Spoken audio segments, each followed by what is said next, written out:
I've been warning people about a potential coming conflict between the US and China. And when people talk about war between the US and China, they imagine some kind of total war, nuclear exchange, but probably not likely. And that's not likely. What's more likely is a very limited conflict where the US uses its military to more or less blockade China, to shut down its trade, to shut down hydrocarbons flowing from the Middle East to China, to prevent raw materials streaming into the country for production. They wouldn't have to attack mainland China at all, and they could do a significant amount of damage. Now, people say, what about the Chinese economy? Isn't the US dependent on it? Wouldn't that hurt the US? Yes, it would. But as you can see, the US has been very enthusiastically preparing for that. They're doing the decoupling, the trade war, decoupling, sanctions.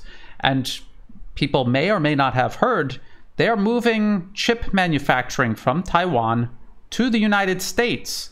And you have to think about this. All of the talent, all of the logistics, it's all in Asia. It's all in Taiwan.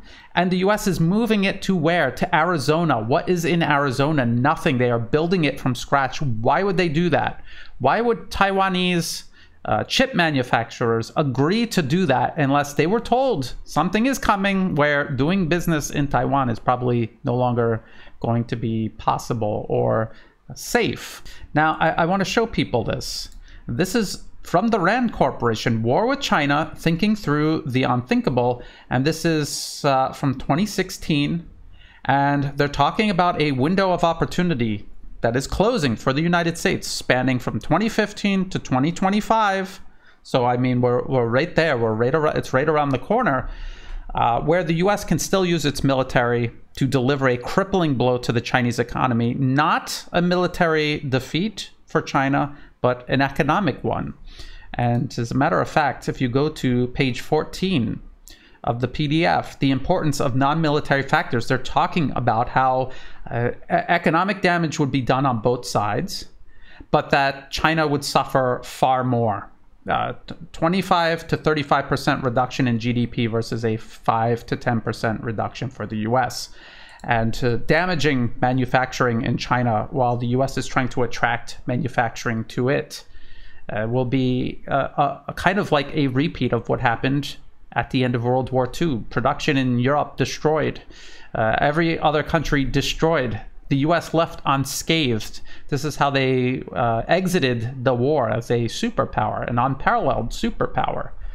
Now, let's focus on the chips. More specifically, this is from Friday Every Day. This is a website run by Nuri Vitice, and it's really great. He's based in Hong Kong, and it's alternative media. He comes from the Western media. He had worked with the Western media, and then he kind of woke up to what was going on. And so these are the best kind of people, because they understand how people on the other side think, because they used to be on the other side, and now they're trying to get the truth out there. So this is a great resource. I highly recommend it. The link will be in the video description below. And check out this article by Phil Hines. Asia has the world's chips. The US wants them, it will get them. And this article is about the ruthless endeavor by the US government to secure chip manufacturing for the United States, to try to maintain supremacy in chip production over Asia. And so this article is about TSMC. This is the big chip manufacturer in Taiwan. This article talks about how chips are in, and you got to think about it, chips are in absolutely everything. Everyday commonplace appliances, but also things to do with the military. Absolutely everything depends on them. So whoever controls the manufacturing of chips has a lot of power in their hand. If someone could corner that, if someone could monopolize that, or if you could hurt your competitor's ability to do that and boost your ability to do that, that is giving you a huge advantage across the entire field of technology, everything.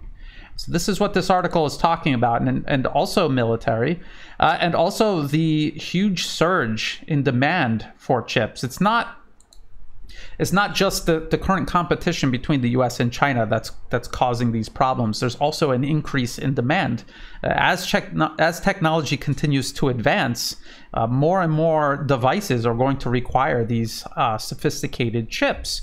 And TSMC is one of the world leaders. It goes by nanometers, and whoever's leading with the smallest and most powerful, these are the most desirable chips. And so TSMC, they are leading. Other countries are trying to catch up. Even Intel in the United States, they're trying to catch up. China is investing a lot of money to try to catch up, to develop this capability for themselves on the mainland, because Taiwan is a contentious region. And we've seen this also in the headlines. TSMC protests U.S. demand for chip supply chain information. They're demanding this from all chip suppliers. And again, this is the U.S. through mafia-style intimidation and coercion, trying to get all of these companies to comply and to give the United States an unfair advantage over everyone else, and to finely tune their sanctions as well. And so if we come down all the way to the bottom, what is the bottom line here? The United States is trying to prevent China from surpassing it. Part of it is keeping this control over technology. And they know that Taiwan, its chip manufacturing, this is going to be key to at least delaying China surpassing the United States. So this is part of the reason why they're doing it. Now, I want to show you a couple of other articles, but from the Western media.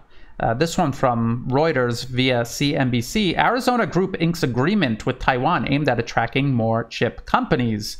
And they're talking about getting as many TSMC suppliers and other associated companies to the area as possible. It's like they're emptying Taiwan out of everything that's valuable and then just leaving the island behind, an empty husk, so to speak, taking everything valuable out of it. This is what the US is doing right now. They're moving things, literally moving things to Arizona off of the island.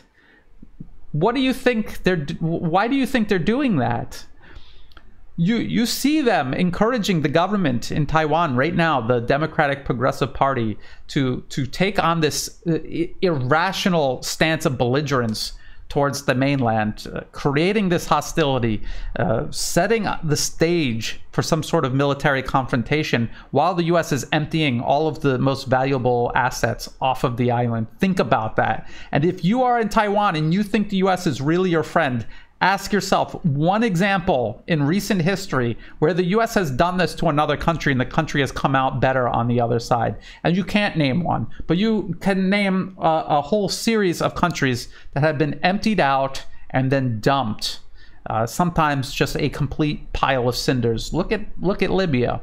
Look at how Ukraine is doing right now. Georgia, the Baltic states, look at all of them. They've all been pulled into Washington's orbit, used, abused, and discarded. The exact same thing is being done to Taiwan right now. So really think carefully about this. Here's the Washington Post. Taiwanese chips made in Arizona is the future of US trade. And what they're trying to do is maintain some sort of supremacy over China by doing this, just like Phil Hines' article was talking about. But here's the thing. They are missing an important part of the story. There is no way, the status quo remaining in place, there is absolutely no way that the US doing all of these things is going to somehow maintain the edge over China. It will require a limited military confrontation with China to knock its economy down while also doing this. That's the only thing that's going to work, because just this alone means nothing. If you read through this Washington Post article, they're talking about how, America has the best universities and it's a pipeline into chip manufacturing, etc. They do, but China is closing that gap also. And I've showed this many times before. This is from Forbes. The countries with the most STEM graduates. STEM stands for science, technology, engineering, mathematics. Let's come down to the infographic.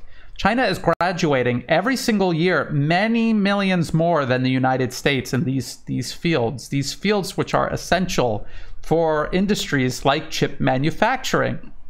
China is behind now, but they most certainly will close the gap.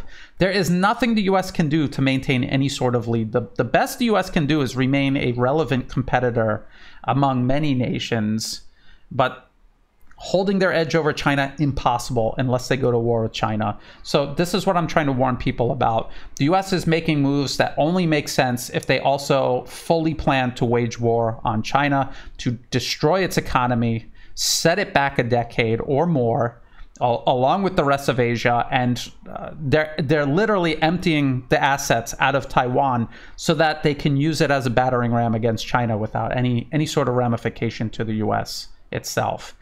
People need to pay attention to this. People in Taiwan, swayed with this delusional notion of independence, they need to wake up. The US is using them. They will abuse them and then discard them, and they will be a burned out husk of what it ever used to be, and falling far short of what it could be if it would just maintain the status quo with the mainland toward gradual, incremental reunification. Again, the US completely sowing death and destruction everywhere it goes. This will not be the exception. I'll keep an eye on this. I will bring additional developments to light wherever I see them. If you thought this video was useful, please like and share it. Think about subscribing to the channel. It's free to do. It helps the channel grow. I have a website, newaatlas.report. All of my work can be found there. There are no ads. There is no paywall. You can find and follow all of my work there. Bookmark it, share it with others. I'm also temporarily back on Twitter for the time being until they figure out that I'm back and delete me again. Brian_Berletic. So you can find and follow my work there as well. In the video description below, there will be all of the links to these articles that I just went over. Please check out Friday Every Day. It's a really great resource, really good articles there. We have to work together and support alternative media wherever we find it. And I will put that in the video description, and I will pin the URL to this article in the comment section as well. There's also ways in the video description below to help support my work. And to everyone who has been, whether it's through Patreon month to month or one-time donations, or even if you're just helping share my work with other people, all of this helps tremendously. I could not do this without that help. So thank you. And as always, thank you for watching.